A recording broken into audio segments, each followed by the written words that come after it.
Thank you for watching us on YouTube. But did you know that if you're on the go, you can get the full show as a podcast now? You can get our morning breakdown of the most important topics facing our country, news not being covered by the mainstream media, interviews with change-making progressives, and info on what you can actually do about all this. Search for The Damage Report on your favorite podcast app and subscribe so you know when new episodes are ready to go.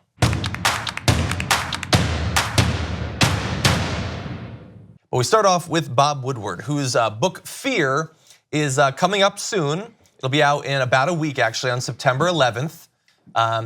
Just in case you didn't realize the stakes that he's laying out in this book, it's September 11th.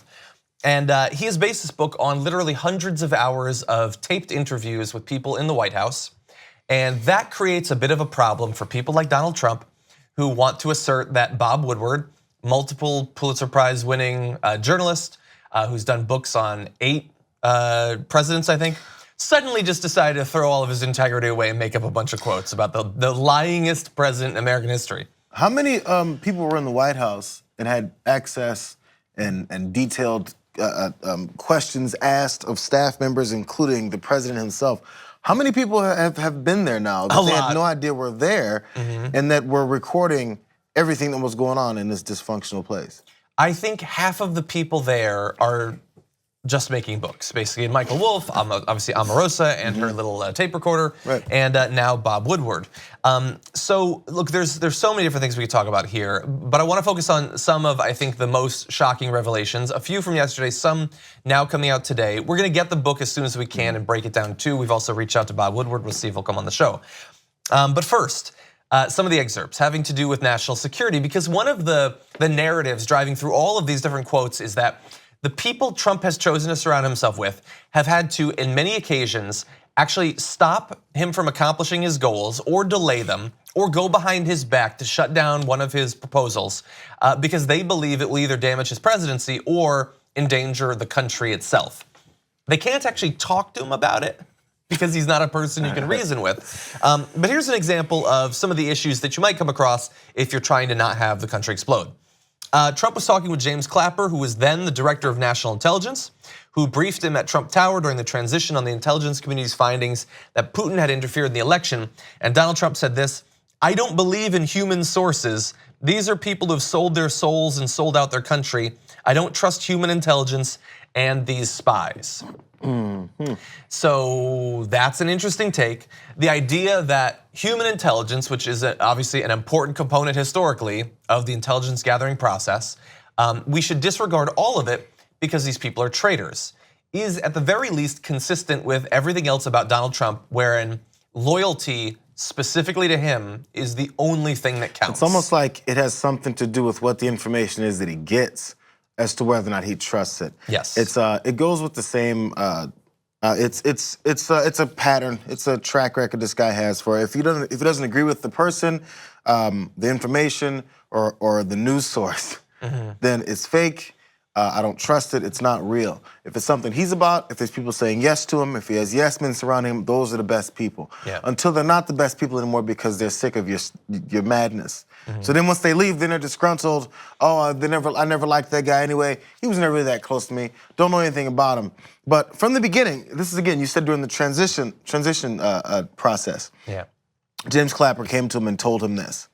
So after he tells him this, during the transition, from the very beginning, this is the beginning of not even the presidency hasn't even started yet. It's you getting yourself coordinated. That's when you begin by not trusting your intelligence community because before he was ever in charge of it was some information you didn't like. Dude, you're already in. Yeah. You might as well try and act like you're legitimate. Yeah, and there's great examples of that, how contingent the source of the information is, whether it hurts him, whether it helps him, in that he will tweet constantly that the New York Times is fake and failing, fake New York Times, failing New York Times, and then he will reference the New York Times when they have a report that he thinks is good for them. Absolutely. He'll call them the failing New York Times as he's referencing them, but he's still depending on them for reporting. And in the same way when he talks about anonymous sources. Anonymous sources are all fake, they make up stuff, except when he quotes anonymous sources in reference to things like birth certificates and things like that. Then they're perfectly legitimate.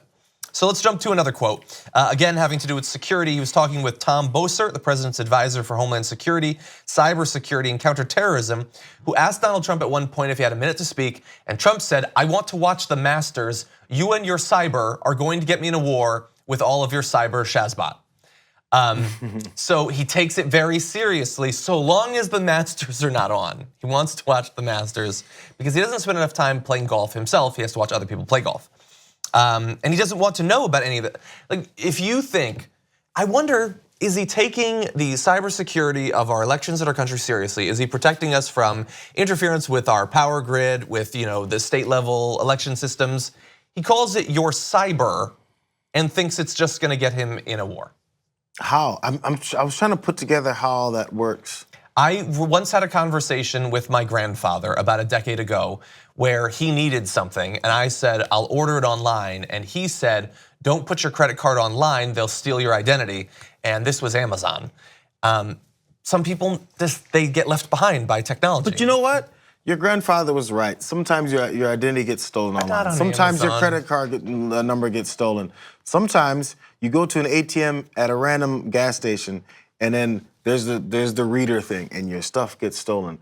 Sometimes it happens. It also happened, people's identity got stolen before the wave of technology. It just happens. And that's what your bank is for. And that's when they go, oh, there's $150 of charges. We'll wipe those and we'll give you a new card. It's happened to me 5 times. Anyway, the thing is that can be real, but I'm trying to figure out how that then leads to war. If your grandfather said, hey, John, don't go on Amazon, as you know, North Korea is gonna start a war. I was trying to make the connection. Russia, I don't know. Either he thinks that taking cybersecurity seriously and telling other countries to stop attacking us will lead to a war, or he wants the people around him to believe that that is why he's saying he can't engage in this area. Or he doesn't understand how anything works. That's the most likely result, I think.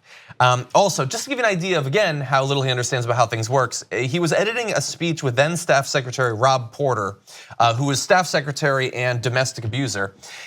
Trump scribbled his thoughts in neat, clean penmanship, writing, "Trade is bad," in all caps. So here's the thing, that is a laughable thing to write down, but if that is the extent of what you believe or think or know about trade, the fact that you need to write it down to remind yourself is perhaps even more embarrassing. It's like I was just about to go out there and say trade is sad. Sad. No, let's go with bad. It's bad. Trade is mad at me. Okay, but I want to go to one of the most important areas because it has to do with why it is that he has not sat down with Robert Mueller and had an interview concerning the investigation into both obstruction and Russia and all of that. So Bob Woodward described how Dowd, that was his lawyer at the time, John Dowd, made Trump sit for a mock interview to try to prove to the president that testifying would be a bad idea for him. Trump apparently failed the test. Woodward writes that Dowd left convinced that the president could not survive Mueller's questioning without committing perjury. Dowd believed Trump was incapable of telling the truth. Dowd, apparently a perceptive guy. Then, after that, Trump's lawyers then went to Mueller and reenacted the scene of Trump doing the mock interview, with Dowd playing the role of Robert Mueller and Jay Sekulow playing a combative Trump. Sekulow is still one of Trump's personal lawyers, by the way. But what they were trying to do there was demonstrate to Mueller that there's no way an interview could happen because Trump would definitely end up in jail, which is the most novel legal approach I've ever seen in my life. I don't understand how that works. If I was Mueller, I'd go, okay. Take it. No, you did great. You did great. You're gonna be just fine. So there was one quote in particular that I wanted to return to, and it had to do with Donald Trump admitting what his biggest mistake was so far. And this is not a man who often does this. This is both his biggest mistake and also the only mistake he's ever made. So he said, after he said the quote, both sides, the Charlottesville white supremacist rally last year, that both sides were blamed for the violence. Oh, maybe he's gonna be worried about him saying both sides. I know, because that's a misstep. Right? That's a misstep, not acknowledging that it was Nazis that killed a counter protester and that the other people were just exercising their democratic rights. I have hope. That's probably what it was. No, he just meant that he gave the speech at all, that he talked about it at all. It wasn't that he bungled the easiest condemnation in the history of our nation. It was that he gave the speech at all. Because the Charlottesville white supremacist rally didn't bother Donald Trump and he didn't feel like it was worth him weighing in. But he was forced to by these aides who were bending his arm behind his back. They make him come back and take back, and everyone knew he didn't mean it when he took it back anyway, so it wasn't actually a mistake. Everyone still got your sentiment, Donald. We already knew that you didn't actually mean when you said, you know what, yeah, you're right. the neo-Nazis and the white supremacists and all those guys, I didn't mean that there was bad guys on both sides. I meant, okay, fine, they're bad guys. Yeah. We knew that's what he was saying as he read it like a third grader anyway. Yeah. Now, there were a few, I guess not retractions, since that implies that Bob Woodward, admitted that he had made something up, which we have no reason to believe is actually the case. So far as I know, nothing that he has reported in his multi-decade career has ever been retracted or debunked or anything like that. But several of the people quoted in yesterday's set of excerpts have said that they did not say what they probably said. And one was White House Chief of Staff John Kelly, who said, "The idea I ever called the president an idiot is not true. In fact, it's exactly the opposite. Okay. I said he wasn't an idiot." All the time. I say that every day, actually. Every time the rest of the White House staff said he's an idiot, I said he wasn't an idiot. Yes. Damn it. And the ridiculous thing about that was that Donald Trump tweeted out a statement by John Kelly last night saying that he hadn't called the president an idiot. And if you were in a position where you have to ask somebody to write up a statement where they say you're not an idiot and then you tweet out that you're not an idiot, that's embarrassing, Donald Trump. You might be too much of an idiot to realize that, unfortunately.